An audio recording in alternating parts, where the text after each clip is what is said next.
परमेश्वर के उत्तम नाम की स्तुति हो। कुछ दिनों के बाद हम सब मिलकर प्रभु के उपस्थिति में बैठने का मौका मिले हैं। पिछले दिनों में हम शंकर पिंकी हम सब एक साथ मिलकर प्रभु की उपस्थिति में बैठकर उनका वचन में से मनन करने के लिए अवसर मिला है। आज आप लोग भी आया है। प्रभु आप सबको आशीष दे।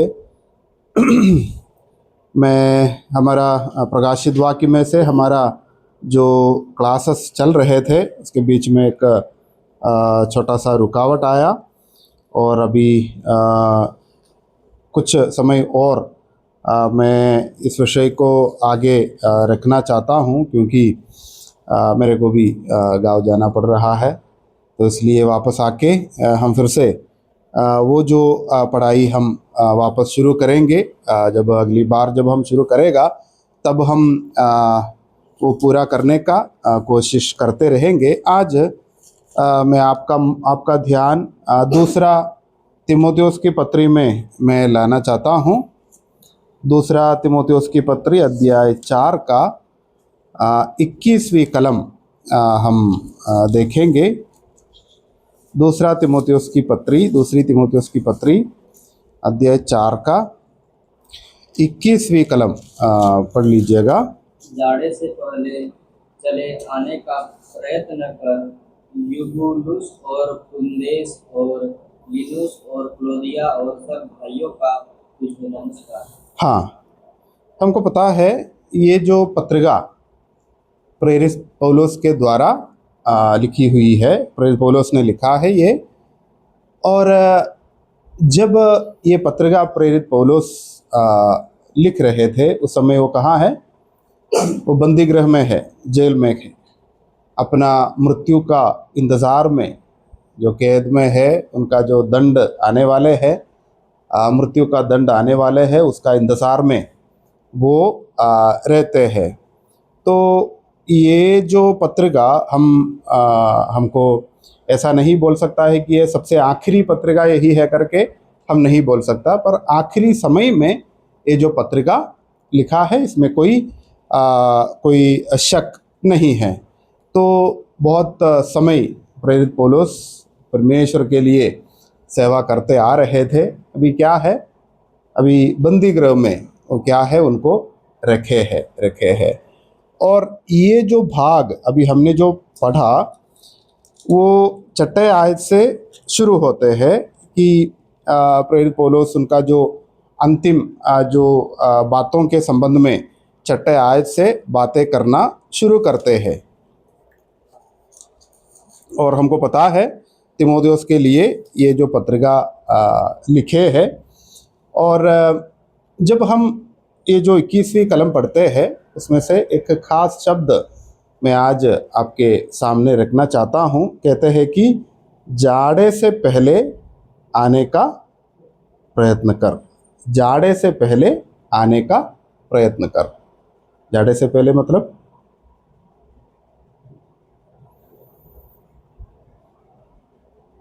जो बाइबल की भाषा थोड़ा कड़क है। जाड़े से पहले मतलब जो ठंडी आने वाले है उससे पहले, ठंडी का मौसम आने वाले है उससे पहले निकलने का प्रयत्न कर। तो ये एक क्या है, एक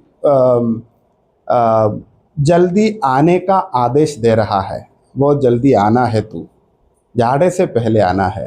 तो ठंडी तो आने वाले है तो उससे पहले तू आना है करके एक क्या है, एक आदेश इधर दे रहे हैं।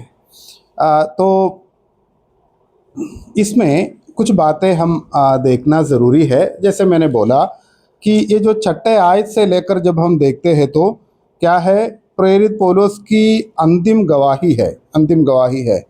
और इसमें जो बातें लिखी है 6 आयत से लेकर जब देखते हैं तो व्यक्तिगत तौर पे बहुत कुछ बातें लिखे हैं। अंतिम समय में व्यक्तिगत तौर पर कुछ बातें लिखे हैं। तो कुछ लोग ऐसे सोचते हैं, ऐसे बोलते हैं कि क्या है, जब हम भजन संहिता में आ जाइएगा। भजन संहिता 100 119 का 89, 119 का 89, वो जो आयत में हम क्या देखते हैं?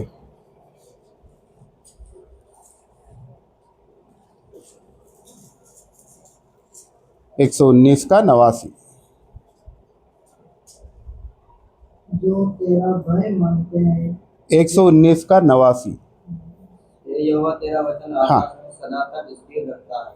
हाँ, हे यहोवा तेरे वचन आकाश से सदा तक स्थिर रहता है। इधर आकाश जो है अंग्रेजी में हम देख रहे हैं तो स्वर्ग मतलब है। स्वर्ग में परमेश्वर का वचन जो है स्थिर है ना।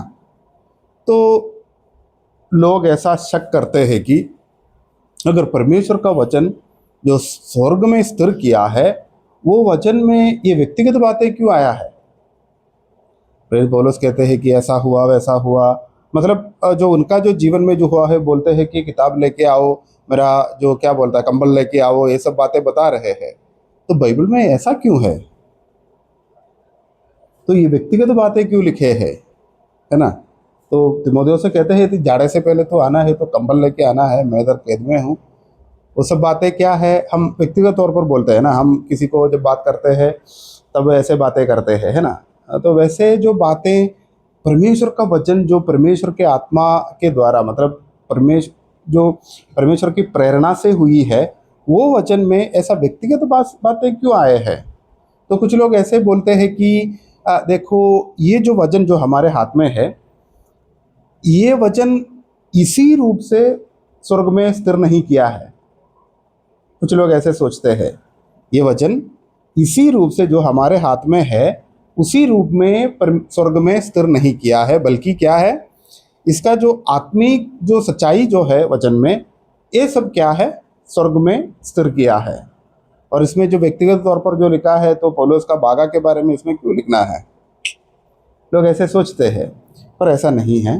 परमेश्वर का वचन के संबंध में हम ऐसा क्या है, ऐसा हम अनुमान करना वो सही नहीं है कि परमेश्वर जो कुछ बातें हमको लिख के देते हैं उसमें परमेश्वर का एक ही इच्छा होते हैं, परमेश्वर का एक इच्छा होते हैं।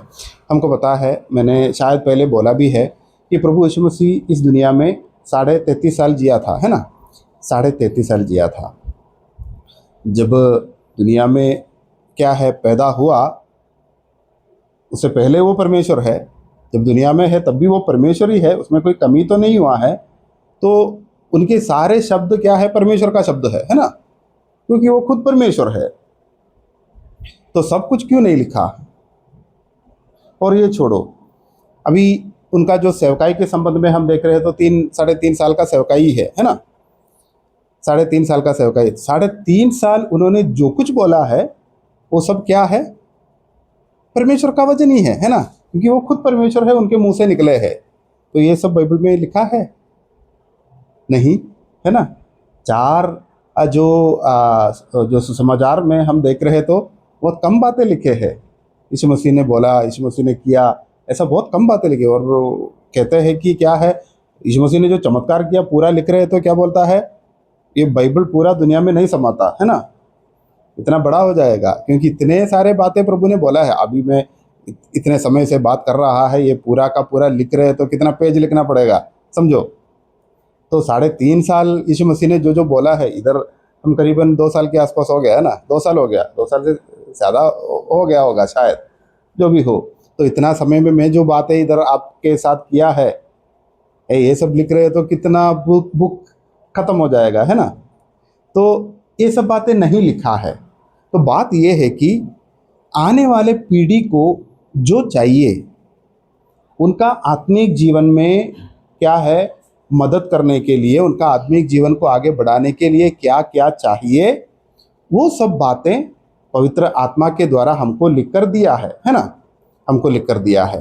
तो बहुत क्या है, ये जो 66 है ना, 66 बुक्स में इतना जो किताबों में जो बातें लिखे हैं, वो पूरा का पूरा हमारे लिए लिखे हैं। तो हम ये नहीं बोल सकता कि क्या बोलता है प्रेरित पौलुस, अपना जो व्यक्तिगत बातें कुछ लिखे हैं उसमें क्या है, उसमें कोई परमेश्वर का प्रेरणा नहीं है। नहीं, कभी ऐसा नहीं है। ये भी हमारे लिए लिखे हैं।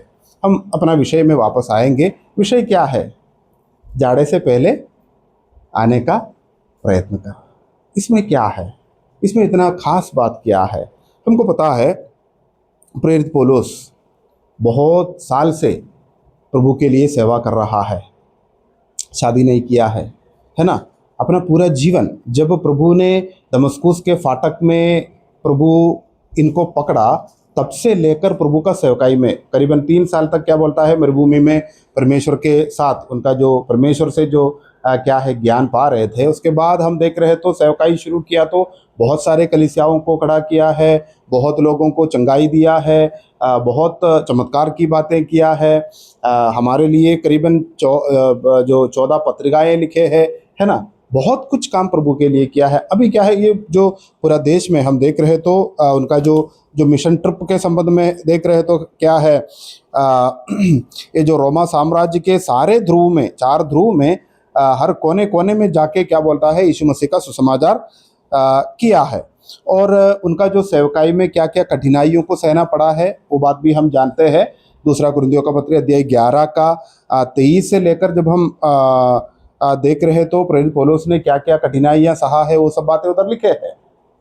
हम कई बार उधर वो जो आयत पढ़े हैं, तो इसलिए पढ़ने का ज़रूरत नहीं है। बहुत बार क्या बोलता है, कैद में रहना पड़ा और पथराव किया उनको, जो क्या बोलता है, जंगल में जो खतरा है और जो समुद्र में जो खतरा है, और कई बार क्या बोलता है जो भूखा रहना पड़ा, वो सब बातें प्रेरित पौलुस उधर कहते हैं। तो वो सब करने के बाद अभी क्या है, अभी वो कैद में अपना मृत्यु का इंतजार करते हुए रह रहे हैं। उस समय प्रेरित पौलुस अपना अपना अवश्य रखे है, क्या है, जाड़े से पहले तो आने का कोशिश करना, जाड़े से पहले तो आने का कोशिश करना। तो बात यह है कि ये तिमोथियुस कौन है? उनका प्रिय पुत्र है ना? प्रेरित पौलुस के द्वारा वो प्रभु में आए हैं, जो प्रभु का प्रेरित पौलुस का एक चेला है ना? तो ये पुत्र को मिलना ही उनका एक इच्छा है, उनका मिलना एक इच्छा है। तो इधर एक जिम्मेदारी भी दे रहे हैं कि हम 9वीं कलम हम देखेंगे, दूसरा तिमोथियुस की पत्री अध्याय 4 का 9वीं कलम पढ़ लीजिएगा। मेरे पास शीघ्र आने का प्रयत्न कर। हाँ, शीघ्र आने का प्रयत्न कर, है ना? तो शीघ्र आना है, और क्या है, जाड़े से पहले आना है। तो याद रखिएगा, उस समय जब ये जो ठंडी आएगी ना, तो क्या है, बहुत मुश्किल है, आज का जैसा नहीं है। करीबन 2000 साल पीछे अभी क्या है, गर्मी इतना बढ़ गया है पूरा दुनिया में। उस समय इतना जो क्या बोलता है, इतना लोग नहीं है दुनिया में रहने के लिए, इतना जो गाड़ी वाड़ी कुछ नहीं है ना, बिजली कुछ नहीं है, गर्मी इतना नहीं है, पूरा जंगली जंगल है। तो ठंडी के मौसम में ठंडी मतलब ठंडी ही है ना? पूरा बर्फ़ गिरते हैं, वो सब क्या बोलता है, उस समय बाहर जाना भी मुश्किल पड़ जाते हैं, ऐसा परिस्थिति है। तो इधर क्या है, ये जो कैद में रह रहे हैं, कैद में क्या है, उनको कुछ सुविधाएं नहीं हैं, उनको ना कंबल है, कुछ नहीं है कैद में ऐसे। तो ये जो जीवन सरा परखर देखिएगा, प्रेरित पौलुस सारा जीवन प्रभु के लिए सेवकाई किया, और क्या है, अभी कैद में है, बाहर जाने का आज़ादी नहीं है ना? कैद में रह तो क्या है, और इधर हम देख रहे हैं तो सब लोग उनको छोड़कर चला गया है। 10वीं कलम देख लीजिएगा, सब लोग उनको छोड़कर चला गया है। क्या, कौन कौन गया है? 10वीं कलम में क्या लिखा है, देखो। क्योंकि देमास ने इस संसार को प्रिय जानकर मुझे छोड़ दिया। हाँ, देमास इस संसार को प्रिय जानकर तो इनके द्वारा प्रभु में आए हैं, और क्या है, उनके साथ मेहनत किया था, सेवकाई कर रहे थे। वो क्या है, अभी ये जो कैद में ये रह रहे हैं, उस समय क्या है, संसार को विश्वास छोड़ के चला गया। तो बात याद रखिएगा, ऐसे प्रेरित पौलुस के समय में भी पीछे हटकर गया गया है, ऐसे लोग भी बहुत है ना? और बाकी और किस मुल्के को चला गया, फ्रेंच, क्रेसकेंस, गलातियों को, और तीतुस दलमतिया को चला गया। हाँ, केवल लूका केवल लूका के मेरे साथ है। हाँ मरकुस को लेकर चला आ, हाँ क्योंकि सेवा के लिए वह मेरे बहुत काम का है। हाँ। और 14वीं कलम देख लीजिएगा। सिकंदर ठटेरे ना सिकंदर ठटेरे ना मुझसे बहुत बुराइयां की। हाँ प्रभु इसे उसके कामों के अनुसार बदला देगा। हाँ। तो देखो, ये कैद में भी वो क्या है, एक तरफ देख रहे तो उनको राहत मिलने वाली बातें तो नहीं है, है ना। तो जीवन के अंतिम समय में आए हैं, जीवन के अंतिम समय में आए हैं, कैद में है, एक पूरा जीवन प्रभु के लिए सेवकाई किया है। तो इनका जीवन का अंत देखो, इतना अच्छा तो नहीं है, है ना, इतना अच्छा नहीं है। और आगे का बात हम जानते हैं, वो जो इधर नहीं लिखा है पर फिर भी हम जानते हैं, उनको क्या है, उनका गला काट के उनको मारा है। ये रोमा नागरिक है, तो इसलिए क्या है, क्रूस पर नहीं चढ़ा सकता। और क्या है, वो कभी कभी ऐसा भी होते हैं कि क्या है, भूखे सिंहों के जो मांद में डालते हैं, वो ये भी नहीं कर सकता। इनको मारना है तो तलवार से मारना है, क्योंकि रोमा जो नागरिक है, तो रोमा नागरिक का क्या बोलता है, उधर उधर का कानून के अनुसार उनका करना है। बाकी लोगों के संबंध में, बाकी देश में जो आए हैं, ऐसे लोगों के संबंध में कानून अलग है। इनको क्या है, गला काट के उनको मारना है, और मरा भी, आगे हम देख रहे। तो बात ये है, तो ये सब जो भी हो, उनका जीवन खत्म होने वाले है। उससे पहले किसको मिलना है, तिमोथियुस को एक बार मिलना है, अपना बेटा तिमोथियुस को मिलना है। और तिमोथियुस को कहते हैं कि तू क्या है, तू अपना बागा सब लेके आना है। कहाँ लिखा है, वो जो 13वीं कलम देख लीजिएगा। जो बागा में प्रवास में तरतूस के यहाँ छोड़ आया हूँ। हाँ जब तू आए तो उसे और पुस्तकें, विशेष करके सर्व पत्रों को हाँ लेते आना। हाँ। तो बागा लेके आना है, मेरा पुस्तक लेके आना है, और चर्मपत्र, चर्मपत्र मतलब क्या है, उस समय चमड़ी में लिखते थे, है ना। चमड़ी जो स्पेशल रीति से वो तैयार करके, वो सुखा के, क्या बोलता है, क्लीन करके उसके ऊपर भी लिखते थे। तो ये सब तो लेके आना है। तो अंतिम समय है, तभी क्या बोलता है, परमेश्वर का वचन को पढ़ते रहना है ना। और ये बात भी याद रखिएगा, ठंडी में मेरे लिए एक बागा भी नहीं है, एक कंबल भी नहीं है मेरे पास। जो मेरे साथ था सब लोग चला गया, और तू जाड़े से पहले आने का कोशिश करना। तो तुरंत ये चिट्ठी मिलते ही वो तुरंत उधर से निकला होगा। तो प्रेरित पौलुस इनको ऐसा क्यों बोला, जल्दी आने का कोशिश करना। मैं ये जो बातें समझाने के लिए इसलिए प्रयास कर रहा है कि ये जो वचन, जो प्रेरित पौलुस के संबंध में व्यक्तिगत तौर पर जो बातें हैं, वो परमेश्वर का वचन में क्यों लिखा है, उसमें से हमको क्या संदेश मिलने वाले हैं, वो समझाने के लिए मैं कोशिश कर रहा हूँ। जाड़े से पहले आने का कोशिश करना, उनका कारण क्या है। पहला कारण हम देखेंगे क्या है, ये जो छठे आयत में हम वापस जाएंगे। छठे आयत में क्या लिखा है, क्योंकि अब मैं अर्ध के समान बदला जाता हूँ और मेरे कूच का समय आ पहुँचा है। हाँ, मेरा कूच का समय आ पहुँचा है, मेरा मृत्यु का समय आ पहुँचा है ना। तो ये बहुत बड़ा एक विषय है कि क्या है, प्रेरित पौलुस अपना मृत्यु को सामने देख रहे हैं, है ना, मृत्यु को सामने देख रहे हैं।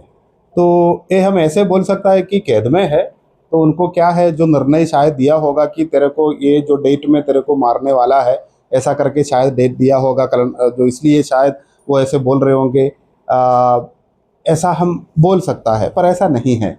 ये जो शब्द आत्मिक रूप से बता रहे हैं, आत्मिक रूप से मेरा मरने का समय आ चुका है, ऐसा हम बोल सकता है।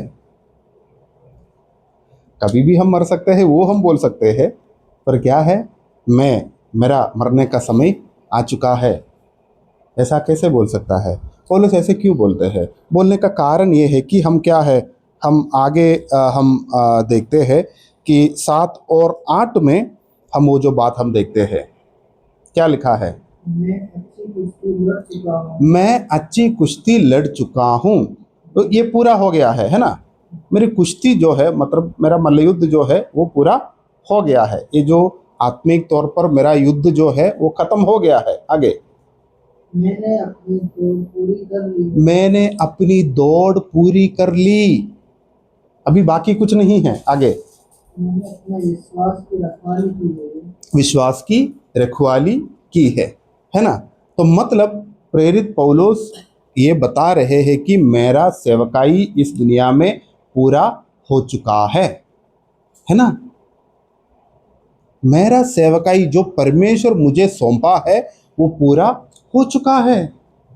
अभी क्या है, अभी मेरे को सेवकाई नहीं है, तो इसका मतलब क्या है, मैं मरने वाला हूँ। तो हम जब हमारा सेवकाई पूरा हो जाते हैं तब क्या है, प्रभु हमें वापस बुलाएगा ही। हमारा सेवकाई जब खत्म होते हैं इस दुनिया में तब क्या है, प्रभु हमें वापस बुलाएगा, है ना। तो हम क्या है, सेवकाई के संबंध में अपना जीवन को तुलना करके सोचते हैं, नहीं सोचते हैं। हम हमेशा क्या है, शादी किया, बच्चे हैं, उनको क्या है, कहीं ना कहीं उनको क्या बोलता है, उनको थोड़ा जो खड़े होने का अवसर मिलना है, तब तक मेरे को जिंदा रहना है ना। उनको कुछ जिंदगी में हमेशा पूरा सुख सुख चाहिए। हाँ, तो उसके बाद मरना अच्छा है, कोई ऐसा कोई प्रॉब्लम नहीं है ना। हम हमेशा ऐसे सोचते हैं, नहीं। प्रेरित पौलुस अपना मृत्यु भी अपना सेवकाई के साथ जोड़कर सोच रहे हैं कि क्या है, मेरा सेवकाई पूरा हो चुका है, जो करना है मैं कर दिया, जैसे करना था वैसे कर कर दिया है।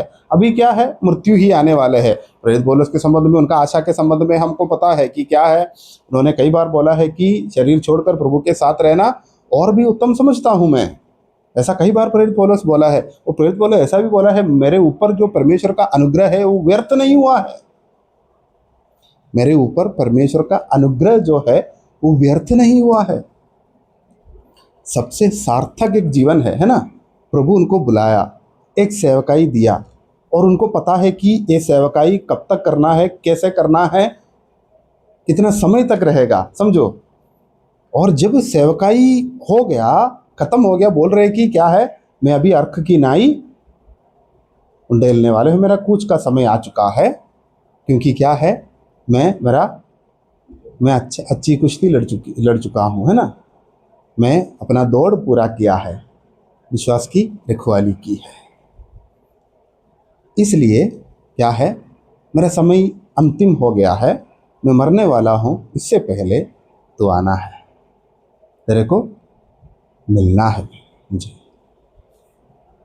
तो बात यह है कि आने का कारण में पहला बात यह है कि मैं मरने वाला हूँ, मरने से पहले मुझे तुझे मिलना है। और क्या है, कहते हैं कि जाड़े से पहले आना है, जाड़े से पहले आना है। क्योंकि क्या होता है कि मैं एक आयत हम देखेंगे। देखो, बात यह है कि जब ठंडी आते हैं उसके बाद क्या है, समुद्र में सफ़र नहीं कर सकता, समुद्र में सफ़र नहीं कर सकता। क्योंकि उस समय क्या बोलता है, इतनी ठंडी है, और क्या है, बर्फ़ क्या बोलता है, ऐसे जो समुद्र में आएगा। और क्या है, उस समय क्या बोलता है, उस समय आज का जैसा जहाज नहीं है ना, आज का जैसा बड़ा बड़ा जहाज नहीं है। तो बहुत कुछ उस समय क्या बोलता है, ठंडी के मौसम में करीबन 3-4 महीने तक क्या बोलता है, ये जो जहाज नहीं चलाते हैं। एक आयत हम देखेंगे, प्रेरितों का काम अध्याय 28 का 11।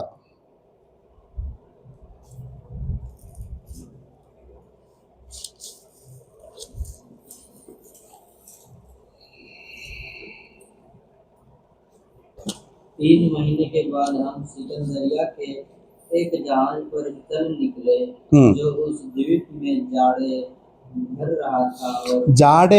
रहा था, और जिसका चिन्ह दियुस पूरी था। हाँ, उस टापू में, मतलब द्वीप में क्या है, जाड़े का पूरा समय वो जहाज उधर खड़ा किया था। क्योंकि जाड़े के समय में, मतलब ठंडी के मौसम में जहाज नहीं चला सकता। तो बात ये है कि जैसे परमेश्वर का वचन हमसे कहते हैं, समय जो है, समय को बहुमूल्य समझो। जाड़े आने वाले हैं, आएगा ही, तो तुम जो करना है, तेरा जिम्मेदारी जो तेरे को दिया है, जो जिम्मेदारी तेरे को दिया है वो क्या है? जो समय दिया है उस समय तू पूरा करना है। तो ऐसा एक रात आने वाले है, उस समय कोई काम नहीं बचेगा। हम सब क्या है, हम अपने जीवन के बारे में हमेशा सोचना है कि ये जो रात जो आने वाले है, उससे पहले जो सांझ है, उस सांझ में हम रहते हैं। ऐसा एक रात आने वाले है, उस रात में कोई काम, कोई कर्म नहीं रहेगा, नहीं रहेगा। जाड़े आने वाले हैं, तू शीघ्र उधर से निकलो, जाड़े से पहले तू इधर पहुंचना है, क्योंकि वो ठंडी का मौसम आएगा ही। समय को बहुमूल्य समझना है। तो कौन बुला रहे हैं? अपना आत्मिक पिता बुला रहे हैं तीमुथियुस को, तू आना है बेटा, मुझे तुमसे मिलना है, और मुझे जो जो चाहिए वो सब तू लेके आना है। ये जाड़े के समय में मेरे को एक बागा का ज़रूरत पड़ता है, मेरे को कंबल का ज़रूरत पड़ता है, तू लेके आना, मेरे पास है ही नहीं। और जो मेरे साथ थे वो सब मेरे छोड़कर चला गया है, इधर उधर अलग अलग जिम्मेदारी के साथ। कुछ लोग क्या है, कुछ लोग क्या है, दुनिया के ऊपर प्रेम रख के चला गया, और ये कैद में भी मेरे को शांति नहीं है। तू आना, मेरे दिल को क्या है, थोड़ा राहत देने के लिए तू आना है, मुझे तेरा चेहरा मिलना है। बात यह है कि शीघ्र निकलना है, क्योंकि जाड़े आने वाले हैं। हम अपने जीवन को, हम अपने आत्मिक जीवन को ऐसे हमेशा समझना है कि प्रभु के लिए तू जो कुछ कर रहा है, प्रभु के लिए तू जो कुछ कर रहा है वो क्या है, हम अंग्रेजी में बोलेगा तो एक इमरजेंसी सर्विस। मतलब क्या है, जब खतरे के समय में हम क्या बोलता है, तुरंत हमको करना पड़ता है ना, कुछ कुछ काम हमको करना पड़ता है ना। इमरजेंसी सर्विस है, जैसे एम्बुलेंस जाते हैं ना, वैसे उसी सर्विस में है हम, उसी सेवकाई में है हम, क्योंकि एक रात आने वाले हैं, उधर कोई काम नहीं रहेगा। ऐसा एक रात आने वाले है, जाड़े से पहले तो निकलने का कोशिश करते रहना। तो देखो, उस समय में भी तीमुथियुस कौन है? तीमुथियुस भी प्रभु का सेवक है ना। वो कह सकता है कि क्या है, उधर कलीसिया का इतना जो बातें इधर है, ये सब छोड़ के मैं क्या है इतना दौड़ के उधर कैसे पहुंच सकता है, बहुत दिन लगेगा, क्या इधर का सेवकाई कौन करेगा, जो अभी मैं जो कर रहा है वो भी प्रभु का सेवकाई है ना, ये छोड़ के कैसे जा सकता है। बहुत सारे बहाना बना सकता था, है ना। हम भी आत्मिक तौर पर भी हम बहाना बनाते हैं कि जो करना है उसमें से हमको क्या बोलता है, वो जो जिम्मेदारी से बच जाने के लिए हम कहते हैं कि देखो इधर बाइबल क्लास चल रहा है, ये वो है, तो क्या है, तो मैं इधर मैं जाएगा तो उधर कुछ नहीं होगा, कुछ नहीं चलेगा, तो क्या है, मुझे जाना तो पड़ रहा है, मैं जाऊंगा ही। अब ऐसा मत सोचो कि मैं गाँव जाने वाला हूँ तो इसलिए ऐसा कह रहा है, ऐसा करके मत सोचना। वो भी एक जिम्मेदारी है ना। मम्मी पापा जब तक जिंदा है उनके लिए हम जो करना है हमको करना पड़ता है ना। वो भी हमारा गांव में एक कहावत है, आंखों में तेल डाल के इंतज़ार करना। मतलब तेल डालेगा तो नींद आएगा नहीं, तो नींद भी नहीं आना चाहिए, मुझे अपने बेटे का चेहरा देखना है, तो ऐसे लोग इंतज़ार करते हैं आंखों में तेल डाल के। तो माता पिता भी ऐसे इंतज़ार कर रहे हैं तो जाना तो पड़ता है ना। वो अलग बात है, मैं सेवकाई के बारे में बोल रहा हूँ। इधर तीमुथियुस से कहते हैं कि जाड़े से पहले तो आना, क्योंकि जाड़े के समय ये जहाज नहीं चलेगी, तो क्या है, तो उससे पहले आना है। तीमुथियुस भी क्या है, कभी ऐसा बहाना नहीं बनाया होगा, है ना, ऐसा बहाना नहीं बनाया होगा, क्योंकि क्या है, उनका पिता, आत्मिक पिता उनको बुला रहे हैं, है ना, उनका आत्मिक पिता उनको बुला रहे हैं। तो उधर उनका परिस्थिति भी अच्छा नहीं है ना। देमास उनको छोड़ के चला गया है और बाकी लोगों को कुछ जिम्मेदारियां रख कर दिया है, केवल लूकोस उनके साथ है। और कोई नहीं है, और बहुत लोग उनके विरुद्ध भी है ना। ऐसे बहुत लोगों के द्वारा सताव भी सहना पड़ा है। तो ऐसे परिस्थिति में क्या है, तिमोथियुस का उपस्थिति उस समय उनके लिए ज़रूरी था।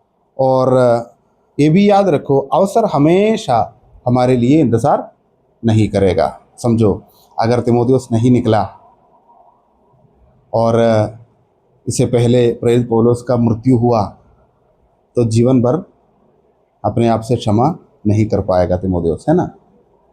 मेरा आत्मिक पिता, फिलिपियों का पत्र में हम देखते हैं कि सुसमाचार का सेवकाई में कोई एक बेटा बाप के साथ सेवा करते हैं, वैसे ये मेरे साथ सेवा किया है करके प्रेरित पौलुस बोला है तिमोथियुस के बारे में। एक बेटा बाप को क्या करते हैं, क्या सेवा करते हैं, वैसे सुसमाचार का सेवकाई में ये लड़का मेरे लिए काम किया है करके प्रेरित पौलुस बताया है, क्योंकि उतना अच्छा रिश्ता उन दोनों के बीच में है, एक बाप बेटे का जैसा रिश्ता है। तो बेटे को क्या है, जाना पड़ रहा है। अभी हम एक खास बात इस विषय के संबंध में हम देखेंगे। मत्ती रचित सुसमाचार में आ जाइएगा, मत्ती रचित सुसमाचार अध्याय 25 का 1 से लेकर 12 तक। वो जो दृष्टांत, हाँ, 10 कुंवारियों की दृष्टांत, वो तो पढ़ने का ज़रूरत नहीं है क्योंकि सब कुछ हम जानते हैं। तो 10 कुंवारी किसका इंतज़ार कर रहा है, दूल्हे का इंतज़ार कर रहे हैं। 10 कुंवारी है ना। ये 10 के पास क्या है, मशाल, बाइबल में मशाल लिखा है, हम दिया समझो, दीवट है, 10 के पास है। और 5 क्या किया, दीवट के साथ तेल भी लिया, है ना। बाकी 5 दीवट लिया और जलते भी है, पर एक्स्ट्रा तेल नहीं लिया है ना, एक्स्ट्रा तेल नहीं लिया। तो ये तो इसराइल के संबंध में है, पर उदाहरण के रूप में हम ये बता सकते हैं, हम ये समझ सकते हैं कि 10 कुंवारियाँ इंतज़ार कर रहे हैं, दूल्हे का आने वाले हैं। पर कुछ समय के बाद क्या है, ये अंधेरा छा गई, रात को ये लोग क्या है, ये लोग ऊँघने लगे धीरे धीरे। क्या है, जैसे है ना परेश, कभी कभी जब बाइबल क्लास में हम बैठते हैं हमको नींद आ जाते हैं, तो वैसे ये लोग क्या बोलता है, ऊँघने लगे। तो क्या है, इसमें क्या गलती है, इसमें कोई गलती तो नहीं है। तो जो रात में कितना समय हम जागते रहेंगे, तो हम सब पूरा दिन क्या है, कुछ ना कुछ करके, हम मेहनत करके क्या है, हम थक गया है। पर फिर भी ये 10 कुंवारियाँ इंतज़ार कर रहे हैं। 10 के पास मशाल है, मतलब दीवट है, 5 के पास क्या है, एक्स्ट्रा तेल है। तो सब लोग सो गया। तो उस समय ही जो रात की देर हो गया, तो उस समय क्या है, दुल्हा आने का आवाज़ आ रहे हैं, दुल्हा आने का आवाज़ आ रहे हैं। जल्दी उठ के देखा तो क्या है, दूल्हे को स्वीकार करने के लिए 5 के पास तो तेल है ना, बाकी का ये जो मशाल जो है बुझ गया। 5 का तो क्या है, बुझ गया, तो भी इनके पास क्या है, तेल है, जला सकते हैं। तो बाकी 5 लोग क्या है, आप थोड़ा हमको भी दे दो, ऐसा बोल रहा है। तो बोला नहीं, हम नहीं दे सकता, क्योंकि हमको और आपको सबको क्या बोलता है, ये कम ना पड़ जाए, तो इसके लिए हम नहीं देगा। तो 5 ने क्या किया, मतलब जो रात का समय में क्या बोलते हैं ये लोग, 5 क्या बोलते हैं, तेल लेने के लिए निकला। जब तेल लेने के लिए निकला तब क्या है, दूल्हा आ गया, दूल्हा आ गया। और क्या है, ये 5 के साथ दूल्हा अपने अपने कमरे में गया। तो ये बाकी 5 आया तो सब क्या है, शादी भी ख़त्म हो गया, सब हो गया। क्या बोलता है, दूल्हा दुल्हनों को लेके चला गया, है ना। तो इधर एक खास बात है कि क्या है कि किसके बारे में बता रहे हैं, 10 कुंवारी, है ना। कुंवारी का मतलब क्या है, शादी नहीं किया है ना, शादी नहीं किया, और क्या है, कोई कलंक नहीं है, है ना। एक पूरा जीवन निष्कलंक रहा, है ना। मतलब क्या है, अच्छा गवाही है उनका, है ना। समाज में बोलेगा तो लड़की कैसी है, बहुत बढ़िया है, बहुत अच्छी लड़की है। क्या है, किसी एक लड़के का चेहरा तो कभी अभी तक नहीं देखा है ना। इतनी अच्छी लड़की है और इनके पास क्या है, दीवट है ना। दीवट क्या है, वो जलते रहते हैं। जब दीवट अंधेरे में जलते हैं तो क्या है, बहुत लोग ये देखते हैं, है ना। अंधेरे में लाइट कितना छोटा हो, हमको क्या बोलता है, दिखाई पड़ता है उधर लाइट है ना। तो ये अंधेरे से भरा हुआ दुनिया में दीवट के साथ कुंवारी रहती है, समझो। तो सब लोग क्या बोलता है, देखते हैं ये तो कुंवारी है, क्या अच्छा गवाही है इनका, है ना। सब कुछ है, वेश्या तो नहीं, कुंवारी है, याद रखना। वेश्या नहीं, कुंवारी है। पर क्या है, दुल्हा जब आया तो अवसर मिला, नहीं मिला, नहीं मिला। समय, जो समय हमको दिया है वो समय को हम बहुमूल्य समझना है और कैसे सेवकाई करना है, बुद्धिमानी के साथ वो सेवा करना भी है। तो क्या गलती किया है, तो देखो लोगों के सामने तो अच्छा है, अच्छा गवाही तो पाए है, पर फिर भी जो तैयारी होना है वो तैयारी नहीं है, तैयार नहीं है। दुल्हा के आगमन के लिए जो जो तैयारी हमको होना है वो हमारे जीवन में होना है ना। जब तुरही फूकी जाएगी तो उस समय तो ऐसा नहीं होने वाला है, पर फिर भी याद रखो, यीशु मसीह के साथ जाने के लिए हम भी इंतजार कर रहे हैं, है ना। ऐसे लोग तो बहुत रहेगा, क्रिस्ती है नाम में और अच्छा जीवन बिताया है दुनिया में, पर क्या है, असली में उद्धार नहीं पाया होगा। ऐसा लोग भी इस दुनिया में रहेगा, ये जो 5 कुंवारियों की तरह। छोड़ो, बात ये है, हमारे लिए ये तैयारी हमेशा होना है। जाड़े से पहले जाने का तैयारी हमको हमेशा होना है। मत्ती रचित सुसमाचार अध्याय 13 का 31 और 32।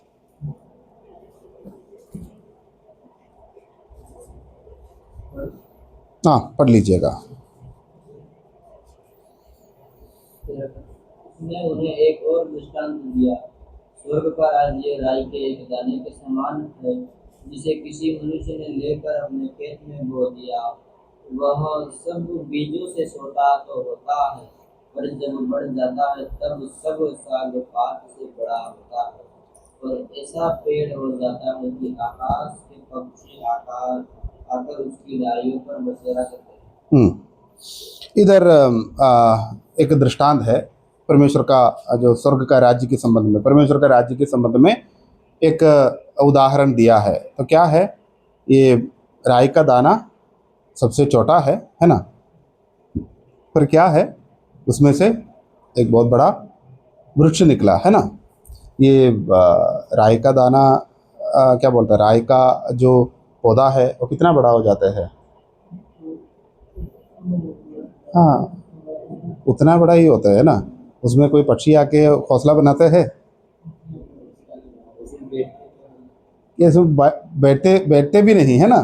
तो फिर ऐसा ये वृक्ष जैसा लिखा है, ऐसा क्यों लिखा है, क्या ये राई वृक्ष में होता है, नहीं, है ना। तो इधर ऐसा क्यों लिखा है,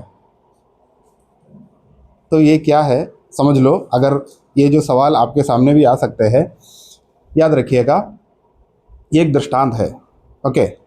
एक दृष्टांत है, मतलब कहानी जैसा। राय का दाना बोया और पौधा उगा, उसके बाद क्या बोलता है, एक बहुत बड़ा वृक्ष जैसा बन गया। तो ये क्या है, ये परमेश्वर का राज्य के संबंध में बता रहे हैं। राय का दाना जैसा क्या बोलता है, एक बीज हम देख सकता है, पर क्या है, उसमें से जैसे होना है उससे भी बढ़कर एक क्या है, एक बहुत बड़ा बढ़ोतरी हम उसमें देखने वाले हैं। ये राय का बीज क्या बोलता है, कभी एक पेड़ जैसा नहीं होता है, एक पौधा जैसा ही आता है, पर क्या है, हम बोलते हैं ना विरोधाभासी बात। मतलब राय का बीज क्या बोलता है, ये स्वर्ग, ये राय का बीज मतलब क्या बोलता है, स्वर्ग का राज्य है, समझो, परमेश्वर का राज्य है। परमेश्वर का राज्य क्या है, ये राय का पौधा क्या बोलता है, खाली इतना ही आता है, केवल इतना ही आता है, पर क्या है, एक अद्भुत रीति का एक वृक्ष जैसा बनने वाले है। उसमें सारे पक्षियां आके बैठते हैं। ओके, ये जो राय का जो दाना और राय का जो पौधा जो है, ये असली में क्या बोलता है, वो जो राय का पौधा जैसा हो, पौधा के संबंध में नहीं बता रहे हैं, समझो, क्योंकि असली में क्या है इतना ही आएगा। पर क्या है, परमेश्वर का राज्य है तो क्या है, असली में इसका मतलब क्या बोलता है, ये जो राय का जो पौधा का जैसा नहीं, वृक्ष जैसा बनने वाला है। मतलब हम जैसे समझते हैं उससे भी बड़ा होने वाले हैं, उससे भी बड़ा होने वाले हैं, जो होते हैं, जो होना है उससे भी बड़ा होने वाले हैं। उसमें क्या है, पक्षियाँ आके बैठने वाले हैं। मेरा मतलब ये है कि इधर बात ये है कि एक छोटी सी कदम क्या है, एक बहुत बड़ा फल लाने वाले हैं, फल लाने वाले हैं। एक छोटी सी पहल बहुत बड़ा बदलाव लाने वाले हैं। बात यह है कि अवसर को बहुमूल्य समझो। अवसर हमारे लिए इंतजार नहीं करेगा। पौलुस ने बोला कि क्या है, जाड़े आने वाले हैं, जाड़े से पहले तू आ जाना। समय तेरे लिए इंतजार नहीं करेगा, पर क्या है, भले क्या है, एक छोटा सा कदम है, फिर भी क्या बोलता है, बहुत बड़ा फर्क होने वाले हैं। परमेश्वर का दास को बहुत बड़ा शांति इसमें से मिलने वाले हैं, है ना। तो इसलिए जो अवसर हमको दिया गया है, वो अवसर को हम बहुमूल्य समझना है। अवसर हमारे लिए इंतजार नहीं करेगा, अवसर हमारे लिए इंतजार नहीं करेगा। देखो, ये केवल तीमुथियुस को लिखा है, ऐसा नहीं लिखा है कि अगर तू नहीं आ पा रहे तो किसी और को भेजना, ऐसा नहीं लिखा है। मुझे तुझे मिलना है, तू आना है, तू ये सब बातें लेके आना है, जिम्मेदारी तुम्हारा है। तो अवसर मेरा है, वो अवसर तुम्हारा है, तो ये अवसर तुम्हारे लिए इंतजार नहीं करेगा। और बात ये भी है कि क्या है, जाड़े आने वाले हैं, जाड़े आने वाले हैं। एक आयत भी पढ़ के हम आज का ये जो हम समाप्त करेंगे, यिर्मयाह नबी का किताब अध्याय 8 का 20। यिर्मयाह नबी का किताब अध्याय 8 का 20।